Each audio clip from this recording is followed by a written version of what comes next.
Hi all. Aquaponics system എല്ലാവർക്കും പരിചയമുള്ളതാണ്. അക്വപോണിക്സിലെ മത്സ്യങ്ങൾ വളർത്തുന്നത് വഴി അതിൻ്റെ വിസർജ്യങ്ങളടങ്ങിയ ജലം ഗ്രോ ബെഡുകളിൽ കയറിയിറങ്ങുമ്പോൾ അതിൽ നമുക്ക് പച്ചക്കറികൾ വളർത്താൻ കഴിയും. ഗ്രോ ബെഡുകളിലെ ചെറിയ ബേബി മെറ്റലിൽ പച്ചക്കറികൾ നട്ട് കഴിഞ്ഞാൽ മറ്റു വളങ്ങളൊന്നും ചേർത്ത് കൊടുക്കേണ്ട ആവശ്യമില്ല. ഇതിപ്പോൾ ഒരു ചെടിയിൽ നിന്ന് തന്നെ ഒരുപാട് പടവലം കായ്ച്ചിട്ടുണ്ട്. 1 മാസം മാത്രമേ ആയിട്ടുള്ളൂ. കുറച്ചുകൂടെ കഴിയുമ്പോൾ കുറച്ചുകൂടി ഉഷാറായിട്ട് പോഷകഘടകങ്ങൾ കിട്ടുന്നതുകൊണ്ട് നന്നായി പച്ചക്കറികൾ വളരും.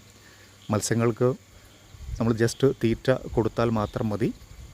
അതിൻ്റെ വിസർജ്യങ്ങളടങ്ങിയ വെള്ളം ഈ ഗ്രോ ബെഡുകളിൽ കയറിയിറങ്ങും പമ്പ് ഉപയോഗിച്ച്. അപ്പോൾ അതിൽ നമുക്ക് മറ്റു പച്ചക്കറികളും ധാരാളം വളർത്താം. ഇതിപ്പോൾ ടെറസിന് മുകളിൽ മഴമറയ്ക്ക് താഴെ സെറ്റ് ചെയ്ത ഒന്നാണ്. മറ്റു വളങ്ങളൊന്നും ചേർക്കാതെ തന്നെ